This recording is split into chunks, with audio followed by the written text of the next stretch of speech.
السلام علیکم ورحمۃ اللہ وبرکاتہ۔ کیا حال ہے آپ سب کا؟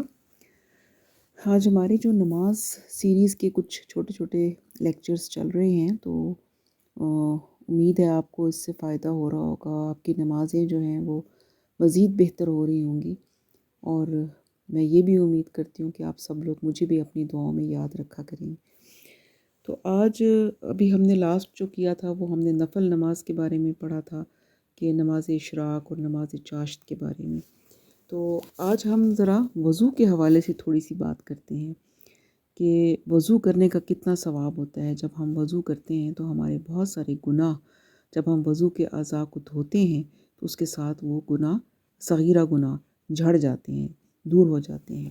تو رب العزت کتنے اپنی مخلوق سے پیار کرتے ہیں۔ یہاں سے آپ دیکھیں کہ وضو ہم کر رہے ہیں اور اس کے ساتھ ساتھ اللہ تعالیٰ گناہوں کی بخشش فرماتے جا رہے ہیں۔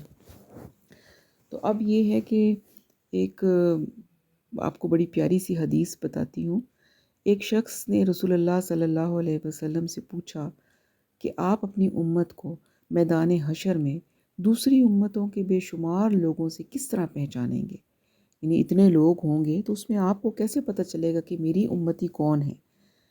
تو اس پر آپ صلی اللہ علیہ وسلم نے فرمایا کہ میرے امتی وضو کے اثر سے سفید نورانی چہرے اور سفید نورانی ہاتھ پاؤں والے ہوں گے، اس طرح ان کے سوا اور کوئی بھی نہیں ہوگا۔ تو یہ کتنی بڑی فضیلت ہے کہ ہمارے نبی جو ہیں وہ ہمیں وضو کے اعضاء سے پہچانیں گے، جس سے کہ سفید ہو اور نورانی اعضاء ہو جائیں گے۔ تو وضو جو ہے اس کو بڑا سجا سنوار کے سکون کے ساتھ کریں۔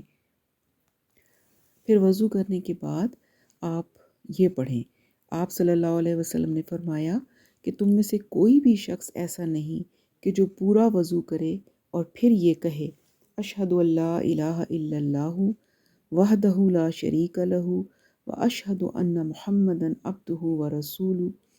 تو یہ جب وہ پڑھے گا تو اس کے لیے ہے کہ وہ جنت کے 8 دروازے اس کے لیے کھول دیے جائیں گے اور وہ جس سے بھی چاہے جنت میں داخل ہو جائے۔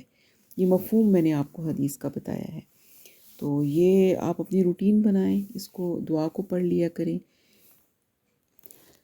اب آپ کو ایک بہت پتے کی بات بتاؤں کہ جو شاید بہت زیادہ لوگوں کو معلوم نہ ہو، کہ رسول اللہ صلی اللہ علیہ وسلم نے فرمایا کہ جو شخص وضو کرے اور خوب سنوار کر اچھا وضو کرے، پھر کھڑا ہو کر دل اور چہرے سے، یعنی کہ ظاہری اور باطنی طور پر متوجہ ہو کر 2 رکعت نفل نماز ادا کرے، اس کے لیے جنت واجب ہو جاتی ہے۔ تو ان نوافل کو جو وضو کرنے کے بعد ادا کیے جاتے ہیں تحیۃ الوضو کہتے ہیں، تو اس کی بھی آپ عادت بنائیں۔ حضرت ابو ہریرہ فرماتے ہیں کہ رسول اللہ صلی اللہ علیہ وسلم نے نماز فجر کے وقت ایک دن حضرت بلال سے پوچھا کہ اے بلال، میرے سامنے اپنا وہ عمل بیان کرو جو تم نے اسلام میں کیا اور جس پر تمہیں ثواب کی بہت زیادہ امید ہے، کیونکہ میں نے اپنے آگے جنت میں تمہارے قدموں کی آواز سنی ہے۔ تو حضرت بلال رضی اللہ تعالی عنہ نے عرض کیا کہ یا رسول اللہ، میرے نزدیک جس عمل پر مجھے ثواب کی بہت زیادہ امید ہے وہ یہ ہے کہ میں نے رات یا دن میں جب بھی وضو کیا تو وضو کے ساتھ اس قدر نفل نماز ادا کی جتنی کہ میرے مقدر میں تھی۔ تو یہ جو نماز ہے نفل نماز، یہ تحیۃ الوضو کہلاتی ہے۔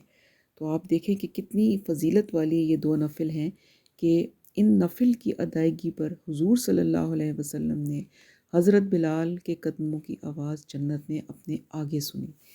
تو اس کی بھی ہمیں کوشش کرنی چاہیے، آپ بھی کوشش کریں، میں بھی ارادہ کرتی ہوں اور کوشش کرتی ہوں کہ ہم جب بھی وضو کریں تو ہم 2 رکعت نفل تحیۃ الوضو کی نیت سے ضرور پڑھ لیا کریں۔